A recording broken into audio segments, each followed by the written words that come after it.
भक्त वकेश्वर पंडित की कृपा द्वारा देवानंद श्री चैतन्य की देवता को समझे और उनके शरणागत हो गए। तो भगवान ने उनका अपराध क्षमा कर दिया, उन्हें भक्ति का वरदान दिया।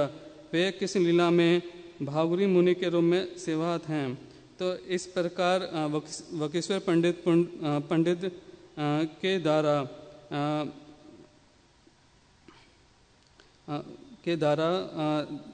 देवानंद पंडित को वैष्णव अपराध से मुक्त कराया और चैतन्य महाप्रभु ने देवानंद पंडित को अपने निजी भक्त के रूप में स्वीकार किया। श्री चैतन्य महाप्रभु ने इस घटना पर टिप्पणी करते हुए कहा, श्री कृष्ण ने वकेश्वर पंडित के हृदय में अपना अधिष्ठान बना लिया है। जब श्री कृष्ण उनके हृदय में नृत्य करते हैं तब वकेश्वर पंडित से भी नाचने लगते हैं। जैसे ही आपने मॉर्निंग में बताया था कि हृदय में जब भगवान वास करते हैं और वकेश्वर पंडित भगवान के क्या हुए वस्त्र हुए। हाँ, तो जब भगवान अंदर हृदय में नाचते हैं तो वकेश्वर पंडित खुद ही नाचना चालू कर देते हैं।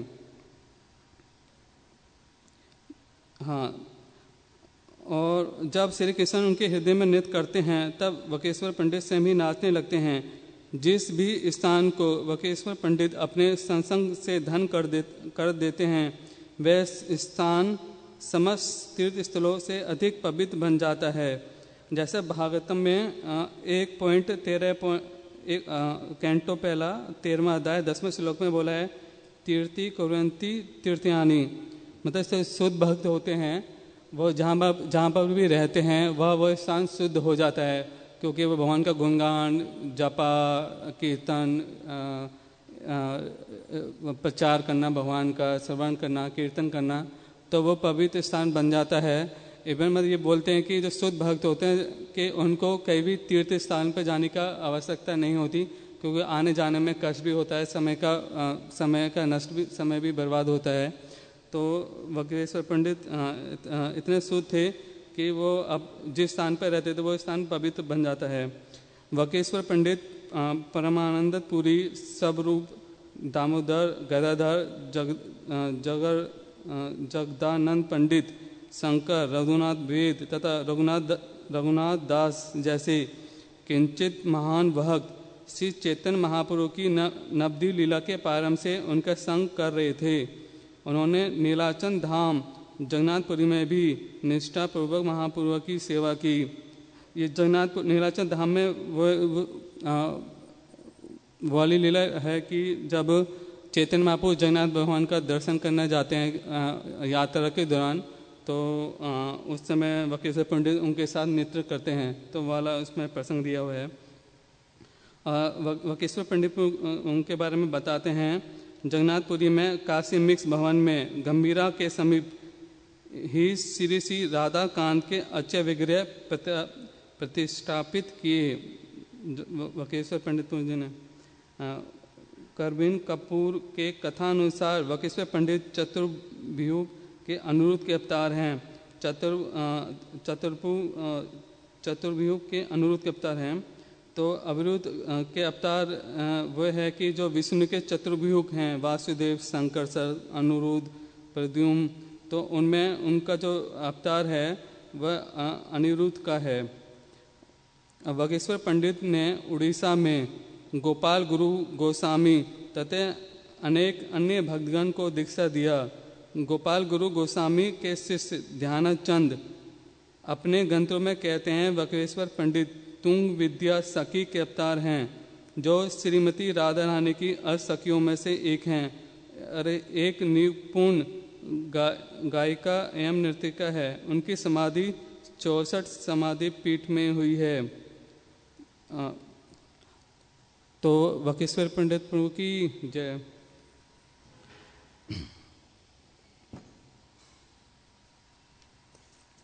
दूसरा तिरुभाव है आइंद्रा प्रभु जी का, जो प्रभुपाद जी के डिसाइपल हैं। उनका दीक्षा नित्यानंद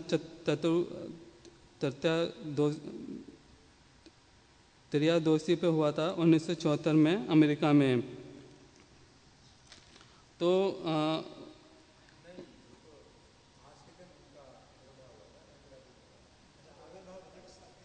दीक्षा दीक्षा हाँ दीक्षा दीक्षा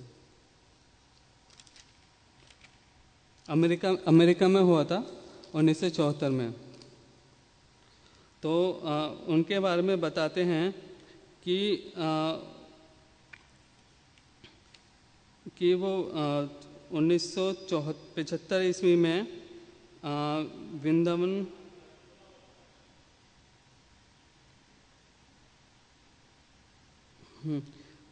उनके बारे में बताते हैं। वो मतलब वह वृंदावन मंदिर में, कृष्णमहल मंदिर में 24 घंटे कीर्तन उन्होंने स्टार्ट किया। फर्स्ट टाइम उन्होंने शुरुआत किया वृंदावन में, कृष्णमहल मंदिर में।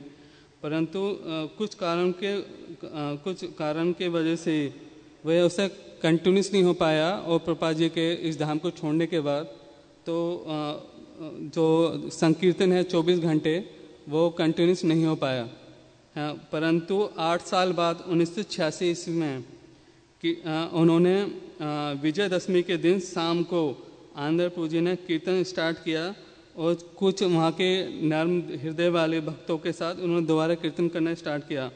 परंतु उस समय जो वहाँ की मंडली होती थी गाने वाली और जो कीर्तनी होते थे वो पैसे लेते थे, लक्ष्मी मतलब, जिस कारण से आंध्र प्रभु जी को वो मतलब अच्छा नहीं लगा। उन्होंने उनको खारिज किया और अपने उत्साह के बल पर अकेले, मतलब वो अकेले भी गाते थे 24 घंटे, तो उन्होंने अपने उत्साह के बल पर और प्रभुपाद जी की कृपा से उन्होंने भक्तों को संग्रह किया और 24 घंटे जो संकीर्तन है उन्होंने वहाँ पे स्टार्ट किया, जो आज तक मतलब कंटिन्यूस है। जबकि ये बहुत बड़ी बात है। हम मोस्टली टेंपल में देखते हैं कि 24 घंटे का संकीर्तन बहुत ही मुश्किल है। इवन हम यहाँ पर भी देखते हैं टेंपल में कि जब कोई भजन गाते हैं या गुरु पूजा होता है मतलब, तो उनके बाद भक्त कंटिन्यूस रह नहीं पाते कीर्तन में। तो ये बहुत बड़ी उपलब्धि है कि वो वृंदावन धाम में 24 घंटे कीर्तन किया उन्होंने। और उनके बारे में बताते हैं, वो वृंदावन धाम में जो ब्रह्मचारी आश्रम है उनका जो रूम नंबर था 89 रूम नंबर था। और उसमें बताते हैं कि जो उनकी जो रूम था वो दीवार गोबर से उनके चित्र का डिजाइन है वो बना रखा था उनकी दीवारों पर, है ना। फर्श यमुना मिट्टी से था, फर्श उनका यमुना मिट्टी की थी, उससे बना हुआ था। और मंदिर मंदिर के जो आंगन है, प्रांगण है, उसमें मूल तामल के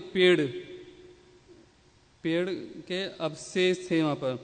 वह अपना रूम मतलब वह अपने रूम से जब जाते थे, जब उनकी कोई सेवा होती थी, कीर्तन की सेवा या डीटी ड्रेसिंग की सेवा है, या उनके खुद के विग्रह थे, उनको भोग लगाने के लिए जो कुछ फल या कुछ भी सामान एकत्रित करना होता था, तो वो अपने रूम से बाहर जाते थे, या वो मतलब बाथरूम जाने के लिए जाते थे। अदरवाइज वो मोस्टली अपने रूम में ही रहते थे।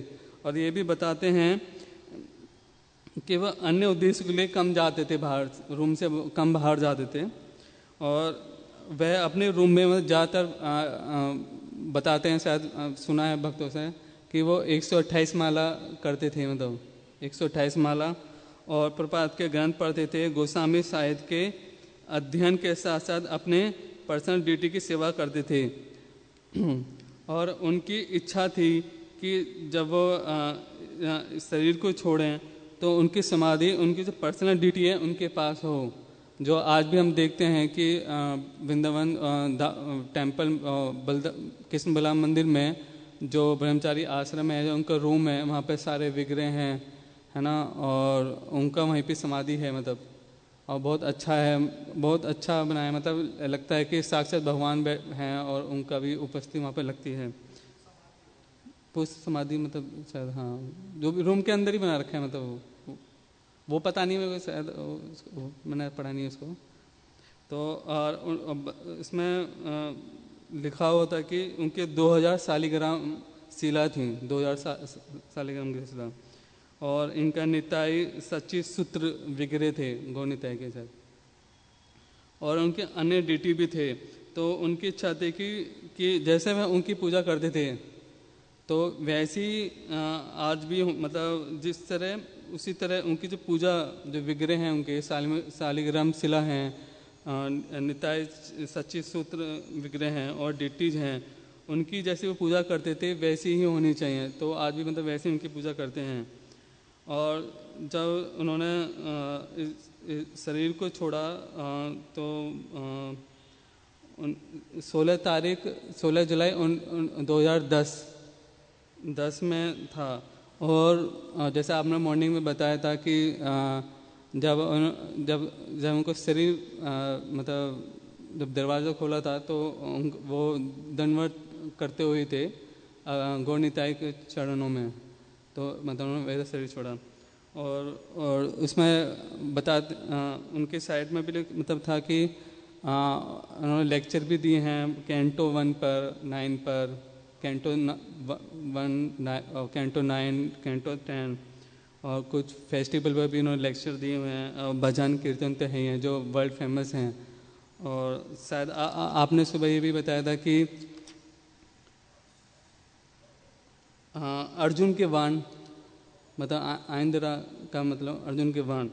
तो उन्होंने अपनी वाणी से पूरे वर्ल्ड में संकीर्तन फैलाया और वृंदावन धाम को और फेमस मतलब क्या बोलते हैं उसको, फेमस किया वृंदावन धाम को और उजागर किया मतलब।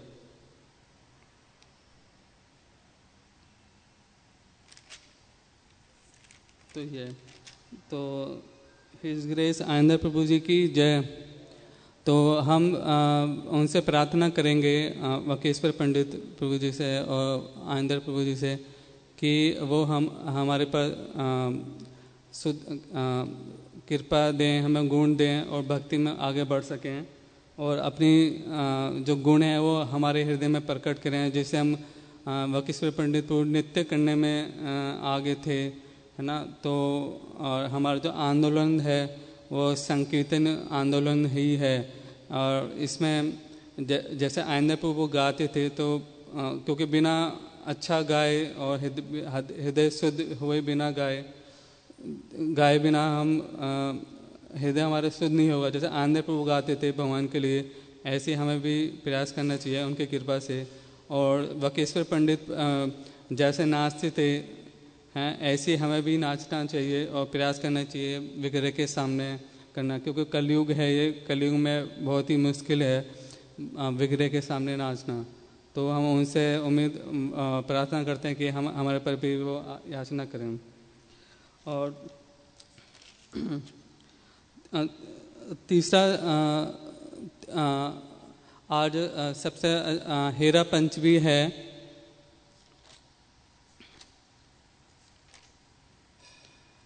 आज हेरा पंचमी है। जैसे जितना पूज्य ने बताया था मॉर्निंग में, हेरे का मतलब देखना, पंचमी का मतलब पाँचवा दिन। तो हम थोड़ा चर्चा करेंगे चेतन चरामित का से मध्य लीला अध्याय 14। तो इसमें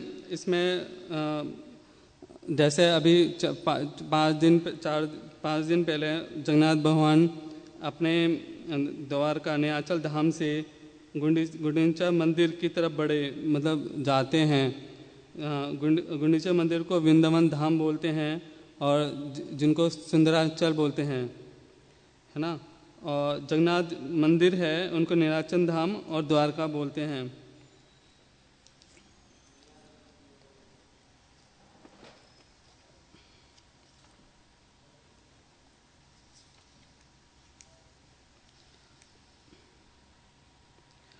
तो ये मध्य लीला अध्याय 13 है। और इसमें बताते हैं कि भगवान 15 दिन तक महालक्ष्मी के साथ एकांत स्थान में रहे, उनके साथ क्रीड़ा विहार किया। क्योंकि जगन्नाथ भगवान हैं जो उनके अच्छे विग्रह हैं, राधा मदन मोहन, है ना। तो ऐसा बोला जाता है कि जगन्नाथ भगवान जी को बुखार आ गया, और ऐसे भी बोलते हैं कि माधव दास को बुखार आया था, उनके जो भक्त हैं, तो इसलिए जगन्नाथ भगवान ने खुद को भी बुखार कर लिया। ये भगवान की एक लीला है जो खुद को बुखार कर लेते हैं। हाँ, और ये भी बताते हैं कि जो 3 कुएं थे, तो उनमें से एक कुआं है सरस्वती कुआं,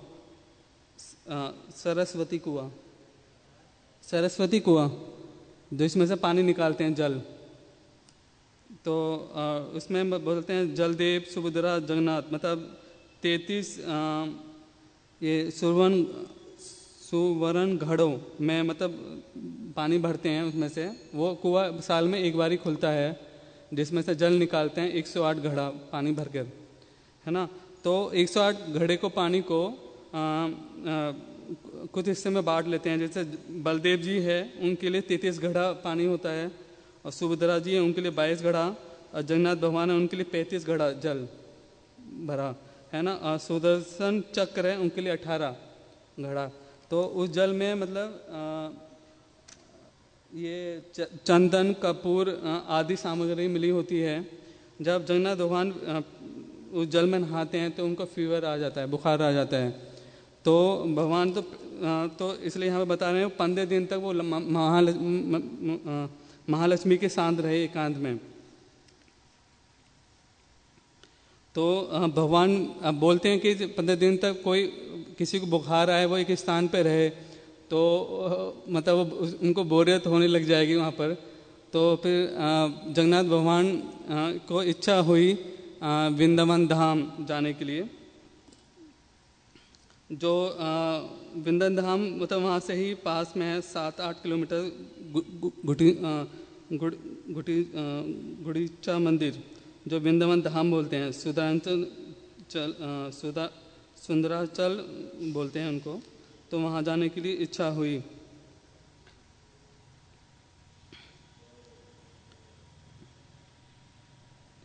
तो हेरा पंचमी का उत्सव रथ यात्रा के 5 दिन बाद होता है। भगवान जगन्नाथ अपनी पत्नी लक्ष्मी को छोड़कर वृंदावन अर्थात गुड़ीचा मंदिर चले जाते हैं। भगवान के विरह के कारण लक्ष्मी निश्चित करती है कि भगवान का दर्शन करने गुड़ीचा मंदिर जाएंगी। तो वह लक्ष्मी के आगमन को हेरा पंचमी, मतलब जो गुड़ीचा मंदिर में लक्ष्मी के आगमन को हेरा पंचमी के रूप में मनाया जाता है। कभी कभी अतिवाड़ी संप्रदाय के लोग हेरा पंचमी का नाम बिगाड़कर उसे हरा पंचमी कहते हैं। हेरा शब्द का अर्थ है देखना, और यह सूचक है लक्ष्मी जी द्वारा जगन्नाथ जी के दर्शन के लिए जाने का। पंचमी शब्द का अर्थ है 5वां दिन। जैसे अभी 23 तारीख को रथ यात्रा हुई थी, और उससे आज तक 5वां दिन हो गया है, इसलिए आज हेरा पंचमी बोलेंगे इसको। तो राजा प्रतापरुद्र ने कहा, तुम इस उत्सव को इतने शानदार ढंग से बनाओ, इसे देखकर चैतन्य महाप्रभु पूरी तरह से प्रसन्न और चकित हो जाएं। हाँ, तो जो राजा थे वो अपने भंडार से खाने के लिए सामान देते हैं, छोटी घड़ियाँ, घंटियाँ, छत्र, चामर देते हैं, और जो भी ज़रूरत होता है सामान वो देते हैं। मतलब उनको बोलते हैं कि इतने धूमधाम से बनाओ कि किसी को भी कोई प्रॉब्लम ना हो और चैतन्य महाप्रभु को अच्छा लगे। प्रसाद की मात्रा दोगुनी कर दो। प्रसाद इतनी मात्रा में बने कि रथ यात्रा उत्सव को मात दे सकें, वो उत्सव को भी मात दे सकें, रथ यात्रा उत्सव को भी मात दे सकें। उत्सव की व्यवस्था ऐसी हो कि चैतन्य महाप्रभु अपने भक्तों समेत स्वच्छंद पूर्वक बिना किसी कठिनाई के अच्छा विग्रह का दर्शन करके जा सके। प्रातः काल से चैतन्य महाप्रभु अपने निजी संगियों को साथ लेकर भगवान जगन्नाथ का दर्शन करने सुंदराचल गए। तब श्री चैतन्य महाप्रभु तथा उनके निजी संगी हेरा पंचमी उत्सव देखने के लिए बड़ी उत्सुकता के साथ नीलाचल लौट आए। काशी मिश्र ने बड़े ही आदर के साथ चैतन्य महाप्रभु का स्वागत किया और महाप्रभु तथा उनके संगी को एक बहुत अच्छे स्थान में ले जाकर बिठाया। तो बैठने के बाद श्री चैतन्य महाप्रभु की इच्छा एक विशेष भक्ति रस के बारे में सुनने की हुई। अतः वे मन हंसते हुए स्वरूप दामोदर से पूछने लगे। यद्यपि जगन्नाथ भगवान द्वारा धाम में अपनी लीला करते हैं और वहाँ परम उदारता प्रकट करते हैं, फिर भी वर्ष में एक बार वे वृंदावन देखने के लिए अत्यधिक उत्कंठित हो उठते हैं। तो ये स्वरूप दामोदर मतलब बोलते हैं कि पड़ोस के बगीचे की ओर लक्ष्य करते हुए चैतन्य महाप्रभु ने कहा, ये सारे बगीचे वृंदावन जैसे ही हैं, अतः जगन्नाथ जी इन्हें फिर से देखने के लिए अत्यधिक उत्सुक हैं। बाहर से वह दिखावा करते हैं कि वह रथ यात्रा में भाग लेना चाहते हैं, परंतु वह अपने जगन्नाथ मंदिर से वृंदावन की प्रीति मूर्ति गुंडीचा मंदिर अर्थात सुंदराचल जाने के लिए जगन्नाथपुरी छोड़ना चाहते हैं। भगवान रात दिन फूलों के विभिन्न बगीचों में लीलाओं का आनंद लेते हैं, लेकिन वे अपनी लक्ष्मी देवी को क्यों नहीं लेते, ये स्वरूप दामोदर चैतन्य महाप्रभु को बता रहे हैं। तो चैतन्य महाप्रभु पूछ रहे हैं कि वो लक्ष्मी को क्यों नहीं ले जाते। तो स्वरूप दामोदर ने उत्तर दिया, हे प्रभु कृपा इनका कारण सुने हैं। लक्ष्मी देवी को वृंदावन लीलाओं में प्रवेश नहीं कराया जा सकता, क्योंकि लक्ष्मी जी क्या हैं, ऐश्वर्य के भाव में हैं, और वृंदावन धाम है वो माधुरी रस के भाव में है। तो उसमें बोलते भी हैं जगन्नाथ भगवान लक्ष्मी देवी लक्ष्मी भगवान से बोलते हैं कि आपको एक अलग जन्म लेना पड़ेगा गोपियों के भाव में। मतलब मैं लेक्चर सुना था, उसमें बताते हैं कि जो महालक्ष्मी हैं उनको जन्म लेना पड़ेगा गोपियों के भाव में, तो वो जब वृंदावन धाम में प्रवेश कर सकती हैं, क्योंकि वो ऐश्वर्य के भाव में हैं।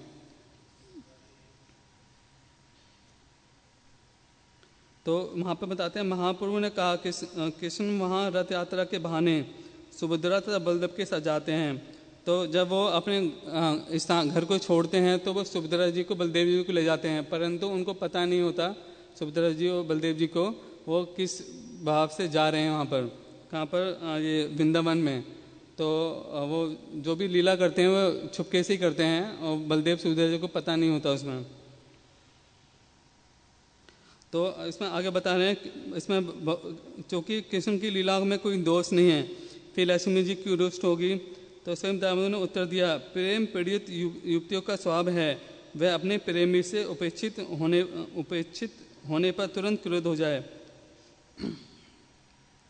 जब स्वरूप दामोदर और चैतन्य महाप्रभु इस प्रकार बात कर रहे थे तो लक्ष्मी जी का जुलूस निकट आया। वह सोने की पालकी में सवार थी जिसे 4 आदमी ले जा रहे थे। पालकी तरह तरह के रत्नों से सजी हुई थी।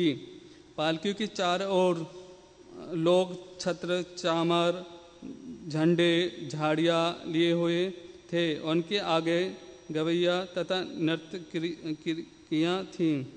दासियाँ जल के घड़े, चामर, पान की पिटियाँ लिए थीं।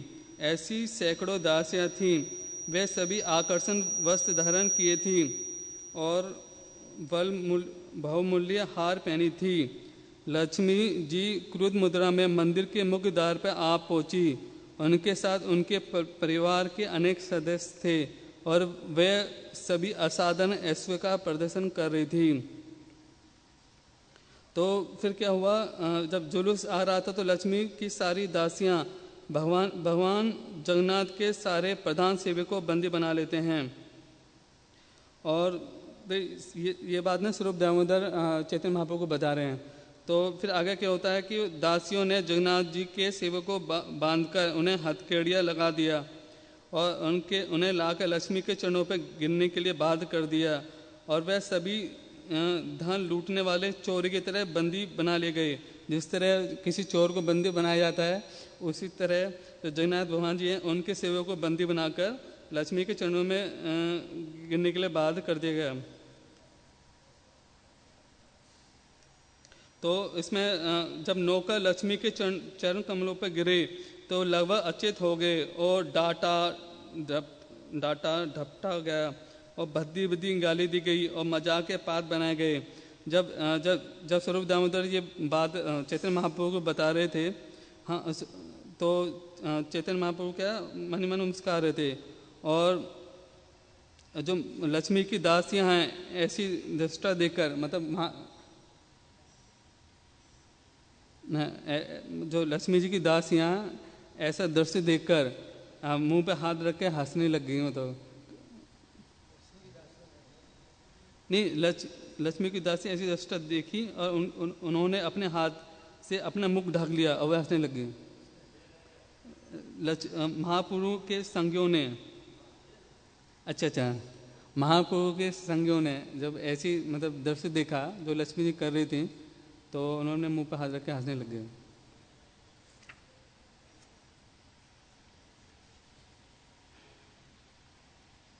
तो इसमें आगे बता रहे हैं, जब कोई स्त्री उपेक्षित और निराश हो जाती हैं तो वह अहंकार वश वे अपने आभूषण उतार कर खिन्न होकर फर्श पर बैठ जाती हैं, अपने नाखून से फर्श पर रेखाएं खींचती हैं।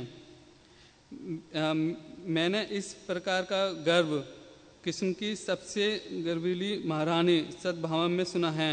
मैंने समस्त दिव्य रसों की खान समान वृंदावन की गोपियों में भी ऐसा मान सुना नहीं है। तो इसमें मतलब जैसे बता रहे थे, मैंने लेक्चर सुना था कि जब क्रोध आता है, जब काम से क्रोध आता है ना, तो क्रोध से आँख लाल हो जाती हैं, मतलब इसमें बता रहे थे लेक्चर में। और उससे सिर के जो क्रोध है वो सिर के ऊपर चढ़ जाता है, फिर नाक पे आता है, फिर मुख पे आता है, फिर मुख के द्वारा हाथ पर, फिर हाथ से पैर में, मतलब हाथ का चील चढ़ना, मतलब इस टाइप से बता रहे थे क्रोध को। मतलब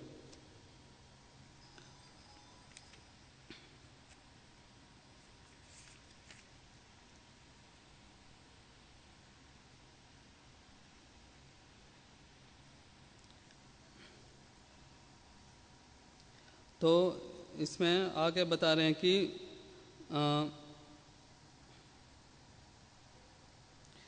इसमें भी बता रहे हैं गोपियों के ना अलग अलग भाव है।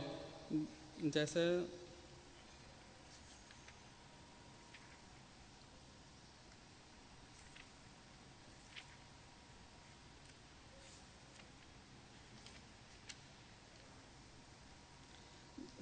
क्रोध के भी अलग अलग भाव होते हैं, जैसे धीर, अधीर, धीर, धीराधीर, है ना। और इसमें आगे बता रहे हैं, मैं ज़्यादा डीपली नहीं जाऊंगा इसमें।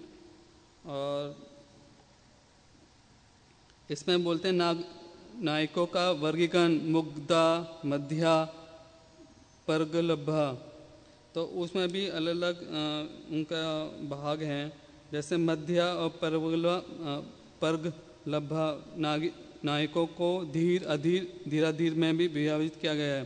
तो अलग अलग ही क्रोध के कैटेगरी हैं इसमें।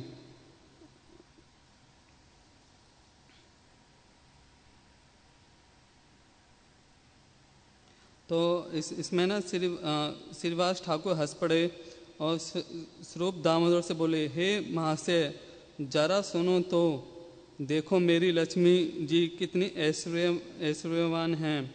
जहाँ तक वृंदावन के ऐश्वर्य की बात है, तो उनसे कुछ फूल तथा टहनियाँ, कुछ पहाड़ी खनिज, कुछ मोरपंख तथा गुंजा नामक पौधा है। तो वृंदावन देखने का निश्चय करने पर जब जगन्नाथ जी वहाँ गए, तो इसे सुनकर लक्ष्मी को ईर्षा बेचैनी का अनुभव होने लगा। उन्हें आश्चर्य हुआ, जगन्नाथ इतना ऐश्वर्य छोड़कर वृंदावन क्यों गए। उनकी हंसी उड़ाने के उद्देश्य से लक्ष्मी ने अपने आप को सजाने का काफ़ी प्रबंध किया। तब लक्ष्मी जी की सेविकाओं ने भगवान जगन्नाथ जी के दासों को कहा, तुम्हारे स्वामी भगवान जगन्नाथ के लक्ष्मी के महान ऐश्वर्य का त्याग क्यों किया और कुछ पत्ती, फूलों तथा फलों के लिए वे श्रीमती राधा रानी का फूलों का बगीचा क्यों देखने गए। तुम्हारे स्वामी हर बात में अत्यंत पट्टू हैं, लेकिन तो भी वे ऐसा कार्य क्यों करते हैं। तुम लोग अपने स्वामी को लक्ष्मी जी के समक्ष लाओ। इस तरह लक्ष्मी की सारी दासियाँ जगन्नाथ जी के सभी दासों को बंदी बनाकर कट्टी वस्त्रों से बांधकर लक्ष्मी के समक्ष ले आए। जब जगन्नाथ जी के सारे दास लक्ष्मी जी के चरणों के समक्ष लाए, तो उन्हें दंड दिया गया और उन्हें प्रणाम करने के लिए बाध्य किया गया।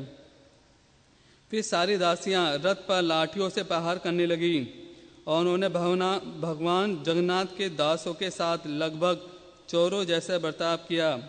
अन्यथा मैं भगवान जगन्नाथ के सारे दासों ने हाथ जोड़कर लक्ष्मी की विनती की और उन्हें विश्वास दिलाया कि वे अगले दिन जगन्नाथ जी को लाकर उनके समक्ष पेश कर देंगे। तब लक्ष्मी जी इस प्रकार शांत किए जाने पर अपने घर चली गई। देखो न, हमारी लक्ष्मी जी का ऐश्वर्य वर्णनातीत है। श्रीवास ठाकुर ने स्वयं दामोदर से आगे कहा, आपकी गोपियाँ दूध ओटने तथा दही मथने में लगी रहती हैं, किंतु मेरे ठकुराइन लक्ष्मी तो रत्नों के सिंहासन पर बैठी रहती हैं। नारद मुनि के भाव में श्रीवास ठाकुर इस प्रकार मजाक कर रहे थे। यह सुनकर महाप्रभु के सारे निजी दास हंसने लगे। श्री चैतन्य महाप्रभु ने तब श्रीवास ठाकुर से कहा, अरे श्रीवास, तुम्हारा स्वभाव ठीक नारद मुनि जैसा है। भगवान का ऐश्वर्य तुम पर अपना सीधा असर कर रहा है। स्वरूप दामोदर वृंदावन के शुद्ध भक्त थे। वे इतने ही नहीं जानते थे कि ऐश्वर्य क्या होता है, क्योंकि वे शुद्ध भक्ति में ही डूबे रहते हैं। तब स्वयं स्वरूप दामोदर ने उलट कर कहा, अरे श्रीवास, तुम मेरी बात ध्यान से सुनो। तुम वृंदावन के दिव्य ऐश्वर्य को भूल गए हो। वृंदावन का प्राकृतिक ऐश्वर्य एक समुद्र के समान है। द्वारका तथा वैकुंठ का ऐश्वर्य एक बूंद के बराबर भी नहीं है। श्री कृष्ण समस्त ऐश्वर्य के स्वामी पूर्ण पुरुषोत्तम भगवान हैं। उनका पूर्ण ऐश्वर्य केवल वृंदावन धाम में ही प्रकट होता है। वृंदावन धाम दिव्य चिंतामणि से बना है। इसी पूरी भूमि बहुमूल्य रत्नों की खान है। चिंतामणि का प्रयोग वृंदावन की दासियों के चरण कमलों को अलंकृत करने के लिए किया जाता है। वृंदावन कल्प वृक्ष तथा लताओं का प्राकृतिक वन है और वृंदावन के निवासी को इन कल्प वृक्षों के फल और फूलों के अतिरिक्त किसी भी वस्तु की इच्छा नहीं रहती। वृंदावन में कामधेनु गोए हैं जिनकी संख्या अनंत है। वह एक जंगल से दूसरे जंगल में चरती हैं, केवल दूध देती हैं और लोगों को और कुछ भी नहीं चाहिए। वृंदावन के लोगों की सहज वाणी संगीत जैसी लगती है। उनकी सरल चाल नृत्य जैसे प्रतीत होती है। वृंदावन का जल अमृत के समान है और वहाँ ब्रह्म ज्योति का तेज जो दिव्य आनंद से परिपूर्ण है साक्षात दृष्टिगोचर होता है। वहाँ गोपियाँ भी लक्ष्मी हैं। वे वैकुंठ पर रहने वाली लक्ष्मी को मात करती हैं। वृंदावन में भगवान कृष्ण अपनी प्रिय संगनी दिव्य वंशी को सदैव बचाते रहते हैं। वृंदावन की ललनाएं गोपियाँ सर्वोपरि लक्ष्मियाँ हैं। पूर्ण पुरुषोत्तम भगवान श्री कृष्ण की वृंदावन में भोक्ता हैं। वहाँ के सारे वृक्ष कल्पतरु हैं और वहाँ की भूमि दिव्य चिंतामणि पत्थर की बनी हुई हैं। यहाँ पर जल अमृत है। वहाँ का वार्तालाप संगीत होता है, चलता फिरता नृत्य होता है। बांसुरी कृष्ण की चिर संगनी है। सर्वस दिव्य आनंद का तेज अनुभव किया जाता है। अतः वृंदावन धाम ही एकमात्र आस्वादन है। तब श्रीवास ठाकुर प्रेम से अभिभूत होकर नाचने लगे। वे अपनी काक में हथेली मारकर आवाज निकालने गए, जोर जोर से हंसने लगे। श्री चैतन्य महाप्रभु ने श्रीमती राधा रानी के शुद्ध दिव्य रस के इस व्याख्या को सुनकर तो वे दिव्य प्रेम भाव में मगन होकर नाचने लगे। जब श्री चैतन्य महाप्रभु रस के आवेश में नाच रहे थे और स्वरूप दामोदर गा रहे थे तो महाप्रभु ने कहा, गाते रहो गाते रहो। फिर महाप्रभु ने अपने कान फैला दिए। इस तरह वृंदावन के गीत सुनकर महाप्रभु का प्रेम जागृत हुआ और इस तरह उन्होंने पुरुषोत्तम ग्राम अथवा जगन्नाथपुरी को भगवत प्रेम से अपलिप्त कर दिया अथवा लक्ष्मी अपने घर लौटाई। और अभी चैतन्य महाप्रभु नाच ही रहे थे कि तीसरा पैर हो गया। तो इसमें मतलब आगे बताया जब जगन्नाथ बलदेव सुभद्रा लौट रहे थे तो बलदेव सुभद्रा को वापस अपने न्याचल जो मंदिर है वहाँ पे बुला लिया और वहाँ पे सुदर्शन चक्र है। वहाँ पर आकर मतलब उनको तो प्रवेश करने दिया बलदेव सुभद्रा जी को, पर जगन्नाथ भगवान को लक्ष्मी देवी जी ने प्रवेश करने नहीं दिया। उनको क्या जब वो हाँ, जब रथ यात्रा की वापसी पर बलदेव सुभद्रा को रथों से सीधा मंदिर में प्रवेश करने दिया और सिंह द्वार के समक्ष आके वो खड़े कर देते हैं, मतलब उनके विग्रह को, मतलब उनको कर देते हैं। तो मगर जगन्नाथ का रथ कुछ अवधि के लिए अर्धासनी मंदिर इसमें मतलब बताया अर्धासनी मंदिर जो मौसी का मंदिर है वहाँ पर उनको रोकते हैं, उनका भोग लगाते हैं, मतलब उनके विग्रह को जगन्नाथ भगवान जी के, और फिर उनको वापस आना देते हैं, है ना।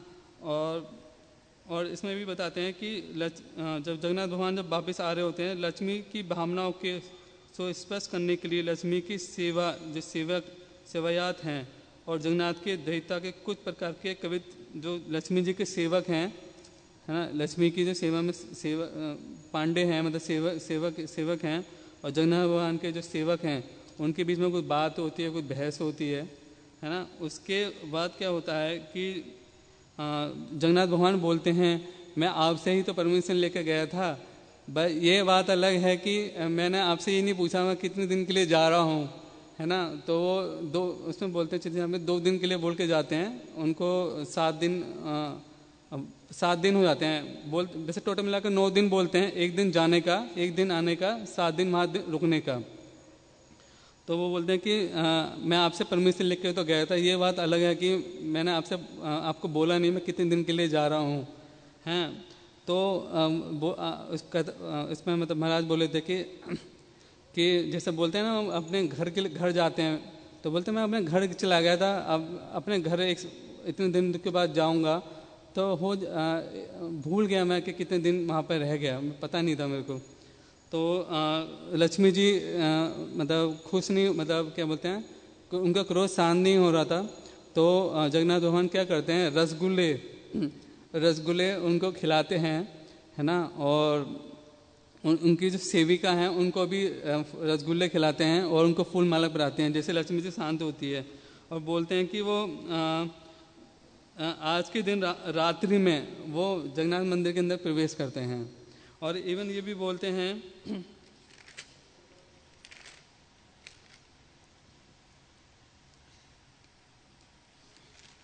बस मैं खत्म करूँगा बस ये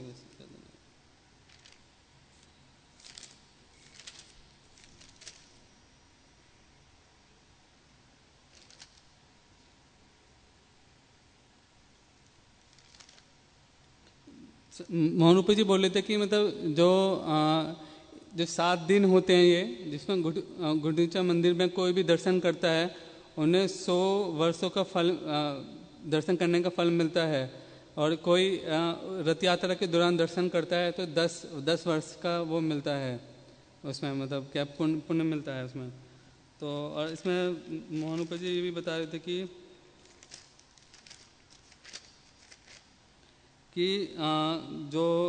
जो मंदिर है वहाँ पर जगन्नाथपुरी मंदिर वो 2000 साल पुराना है। स्कंद पुराण के अनुसार ब्रह्मा ने इसकी स्थापना की, जगन्नाथ बलदेव सुभद्रा की मंदिर की। और ये भी बताते हैं जगन्नाथपुरी जो धाम है वो विरह और मिलन का भाव है, और वहाँ पे ऐश्वर्य और माधुर्य का भाव है।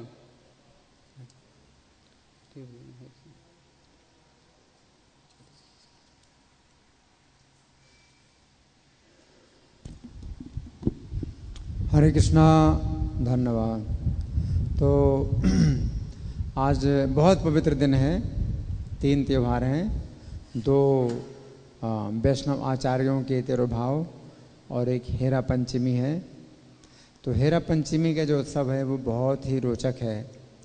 इसमें एक बात तो ये है कि राजा प्रताप रुद्र जिस समय श्री चैतन्य के समय में थे तो उनकी ये इच्छा होती है कि भगवान चूँकि स्वयं उपस्थित हैं और उत्सव को देखेंगे तो उत्सव ऐसा होना चाहिए जैसा आज तक कभी नहीं हुआ। तो ये राजा की जो इच्छा है भगवान को जो है प्रसन्न करने के लिए।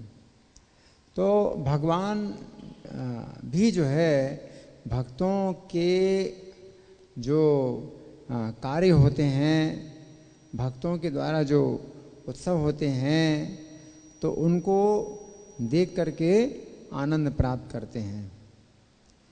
तो भगवान ये नहीं सोचते कि सब कुछ तो उनका ही दिया हुआ है, उनकी ही द्वारा दी हुई बुद्धि है, उनका ही द्वारा हर सामग्री बनती है। तो भगवान ऐसा नहीं सोचते कि इसमें क्या नया है, सब कुछ तो मेरा ही है, मैंने बुद्धि दी। लेकिन नहीं, भगवान अपने भक्तों के साथ आनंद लेते हैं, अपनी लीलाओं का आनंद भी प्रदान करते हैं और भक्तों की संगति में आनंद प्राप्त करते हैं। तो जो हेरा पंचमी का उत्सव महाराज प्रताप रुद्र चाहते हैं कि भगवान चैतन्य को दिखाया जाए और उनको कुछ इसमें नया एक आस्वादन मिले और वो आनंदित हों और विस्मित भी हो, उनको आश्चर्य भी हो। तो ऐसा जो है मतलब भाव राजा प्रताप रुद्र के अंदर है। तो इससे पता चलता है कि भगवान की भी जो है मनोभावना ऐसी रहती है कि भक्तों के कार्य को देख करके भगवान भी विस्मित हों। तो भगवान जो है कई बार ऐसा होता है कि भक्तों के द्वारा जब भगवान को कुछ विशेष भक्ति पूर्वक दिया जाता है कुछ खाने के लिए, तो भगवान उसको जो है खाते हैं तो क्या कहते हैं कि ऐसा मैंने कभी नहीं खाया।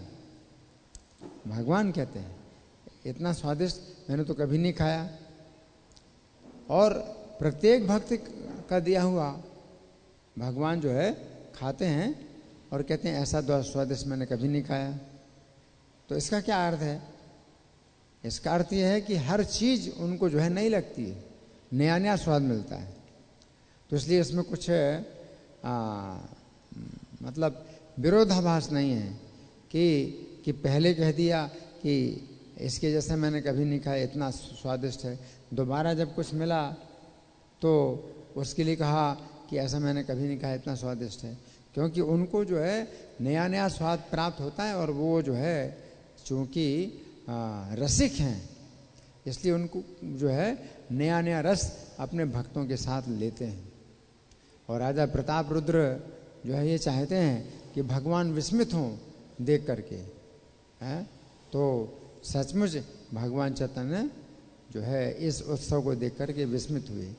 राजा प्रताप रुद्र ने यह भी कहा काशी मिश्र से कि ये जो उत्सव है ये इतना अच्छा होना चाहिए कि रथ यात्रा से भी ज़्यादा बढ़ करके बढ़िया उत्सव हो। तो रथ यात्रा के अवसर पर तो भगवान चैतन्य ने 7 टोलियां बनाई, कीर्तन किया। इसमें तो हेरा पंचमी के उत्सव में भगवान चैतन्य केवल देख रहे हैं और देख रहे हैं, है ना। और क्या देख रहे हैं कि लक्ष्मी जी अपना ऐश्वर्य दिखाती हैं। और ऐश्वर्य दिखाती हैं किस लिए दिखाती हैं? जगन्नाथ जी को चढ़ाने के लिए। ये भी एक प्रेम का भाव है। लक्ष्मी जी का प्रवेश नहीं है वृंदावन में, और लक्ष्मी जी वृंदावन के जो रस है उसको भी नहीं जानती। वृंदावन में माधुर्य रस है, गोपियों के साथ में, राधा रानी के साथ में भगवान माधुर्य रस का आस्वादन करते हैं। तो लक्ष्मी जी उसको नहीं समझ पाती हैं। और जब लक्ष्मी जी से भगवान आज्ञा लेते हैं कि मैं जाऊंगा वृंदावन जाऊंगा, तो अगले दिन आ जाऊंगा, तो लक्ष्मी जी सोचते हैं ठीक है, एक दिन के लिए जाना तो इसमें कोई बात नहीं है, कोई दोष नहीं है। एक दिन के लिए अगर जा रहे हैं तो ठीक है जाएं, और अगले दिन वापस आना है, अगले दिन वापस नहीं आए तो लक्ष्मी जी को जो है इस बात से बड़ी निराशा होती है। तो ये भी भगवान के प्रति प्रेम है, भगवान के प्रति प्रेम है, इसलिए उनको निराशा होती है। किस बात की निराशा होती है? कि इनको वहाँ क्या सुख मिल रहा है, इनको वहाँ सुख नहीं मिल रहा है तो वहाँ क्यों रुके हुए हैं, यहाँ पर उनके लिए सुख है। और भगवान में भी जो है ऐसा संकोच है, भगवान भी उस संकोच में लक्ष्मी जी को नहीं बताते कि तुम जानती नहीं उस रस को कि जो मैं रस लेता हूँ वृंदावन में, उस रस को तुम नहीं जानती। तो भगवान जो है लक्ष्मी जी को ये बात नहीं बोलते, क्योंकि गीता के 17वें अध्याय के श्लोक संख्या 15 में भगवान कहते हैं अनुद्वेग करम वाक्यम सत्यम प्रिय हितम चयत, कि बात ऐसी हो जो उद्वेग पैदा ना करे। तो लक्ष्मी जी के सम्मान को भगवान घटाना नहीं चाहते, इसलिए भगवान लक्ष्मी जी को ये नहीं बताते कि तुम्हारा प्रवेश नहीं है, तुम नहीं जान सकती उस रस को। तो ये बात भगवान नहीं बताते हैं, बल्कि ये कहते हैं कि ठीक है मुझे आज्ञा दे दो, मैं जो है एक दिन के लिए होके आता हूँ वृंदावन, तो वहाँ अपना कुछ थोड़ा हवा खा लेंगे, कुछ मन बहला लेंगे। तो ये वो उस रस का वर्णन नहीं करते कि भगवान रस का वर्णन करें, वृंदावन में ये रस है और वो रस मुझे तुम में नहीं प्राप्त हो रहा है, तुम नहीं जानती उस रस को। भगवान ऐसा नहीं बताते। तो ये भगवान के गुण है ना, कि कोई भी बात जो है मतलब ऐसी आप बोलते हैं जिसमें किसी सम्मानित व्यक्ति का सम्मान घटे, तो वाणी की तपस्या नहीं है। वाणी की तपस्या यही है कि किसी सम्मानित व्यक्ति का जो है सम्मान ना घटाया जाए, अपना सम्मान घट जाए तो घट जाए। तो भगवान जगन्नाथ अपना सम्मान घटा देते हैं, लक्ष्मी जी के सम्मान की रक्षा करते हैं। ठीक है, हम वहाँ जा रहे हैं, है ना। और लक्ष्मी जी के अंदर ये भाव है कि अगर वहाँ जो है तुम्हें वो रस तो मिलेगा नहीं जो ऐश्वर्य यहाँ पर है, तो तुम क्या भोग रहे हो? तुम ही एकमात्र भोक्ता हो, और भी माला है और माला है। तुम ही एकमात्र भोक्ता हो, और तो कोई जीव भोक्ता है नहीं, और सब जीवों का कार्य है तुम्हें भोग प्रदान करना। और जो मैं हूँ लक्ष्मी, वो भी तुम्हारी शक्ति हूँ, वो भी तुम्हें जो है भोग प्रदान करने के लिए ही हूँ। मेरा भी कार्य तुम्हें भोग प्रदान करना है, और तुम उस भोग को ना प्राप्त करके वृंदावन में कौन सा भोग प्राप्त कर रहे हो? तो ये जो क्रोध का भाव है, निराशा का भाव है, ये भी एक जो है भगवान की इसमें प्रसन्नता होती है, क्योंकि भगवान के प्रति वो प्रेम से ये सब भाव उत्पन्न होते हैं। तो जो सामान्य लोग हैं वो इन बातों को समझ नहीं सकते हैं कि भाई अगर गुस्सा आए, निराशा आए तो इसमें क्या सुख है? गुस्सा है अगर मन में आता है, निराशा आती है, तो ये तो एक प्रकार का कष्ट है। लेकिन जब गुस्सा भी आता है लक्ष्मी जी को भगवान के ऊपर, और भगवान से बहुत निराश भी होती हैं, तो उसमें भी एक प्रकार का सुख है। क्योंकि भगवान के आनंद के लिए कोई व्यक्ति निराश हो, कोई व्यक्ति गुस्सा हो, या कोई मान करे अपना, तो ये सब जो है भगवान के आनंद के लिए होता है। तो भगवान को ही जो है सुख देने की ही केवल इच्छा रहती है लक्ष्मी जी की। तो इस बात को हमें समझना है। और श्रीवास पंडित ने लक्ष्मी जी का पक्ष लिया कि हाँ बिल्कुल ठीक है, लक्ष्मी जी अपनी जगह पर बिल्कुल सही हैं। उनको अगर गुस्सा आता है और वो जो है क्रोध करती हैं तो बिल्कुल सही है, क्योंकि जगन्नाथ जी को वहाँ क्या सुख मिल रहा है, वृंदावन में क्या सुख मिल रहा है। तो फिर स्वरूप दामोदर जो है उनकी बात का खंडन करते हैं कि वृंदावन का क्या ऐश्वर्य है वो बताते हैं। और जब श्रीवास पंडित इस बात से पराजित होते हैं तो भक्ति में ये भी जो है मतलब एक आनंद होता है कि पराजित हों, तो पराजित होने का भी आनंद है। भौतिक संसार में क्या है, कोई व्यक्ति अगर किसी की बात का अगर खंडन हो जाता है तो बड़ा निराश होता है, और उसको बड़ी ग्लानि होती है और अपमान का जो है उसको अनुभव होता है, अपमानित होने का अनुभव होता है। भक्ति सिद्धांत सरस्वती ठाकुर ने किसी पंडित को पराजित कर दिया और भरी सभा में वो पराजित हो गया, तो क्या हुआ, उसका मल ही छूट गया।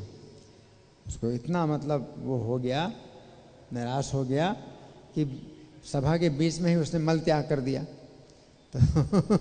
तो भौतिक संसार में ही होता है कि अपनी बातों में हम अगर कोई व्यक्ति हार जाए तो, और बहुत बड़ा पंडित है, बहुत बड़ा जो है शास्त्रों को जानने वाला, और पराजित हो जाए तो उसके लिए तो मरण से भी ज़्यादा बुरा होता है। तो मल त्याग दिया उसने, वो सबके सामने ही, सबके बीच में ही मल त्याग दिया, है ना। लेकिन श्रीवास पंडित जो है महान भक्त हैं, भक्ति के बहुत बड़े आचार्य हैं। तो जब स्वरूप दामोदर से हार जाते हैं तो उसमें भी उनको आनंद आता है। तो भक्ति में जो है मतलब ये सुख है ना। तो इसमें कोई ग्लानि, निराशा, क्रोध, ईर्ष्या, ये सब चीज़ें नहीं है, उसमें भी एक हर्ष है ना। तो वो भक्ति का जो है सुख इस प्रकार का होता है। श्री हेरा पंचमी महामहोत्सव की जय, शिला प्रभुपाद की जय, इंद्रा प्रभु तेरो भाव तिथि महामहोत्सव की जय, शिला वक्रेश्वर पंडित तेरो भाव तिथि महामहोत्सव की जय, राधा पार्शार्थी ललिता विशाखा गौर निताई, सीताराम लक्ष्मण हनुमान की जय हो। हरे कृष्णा।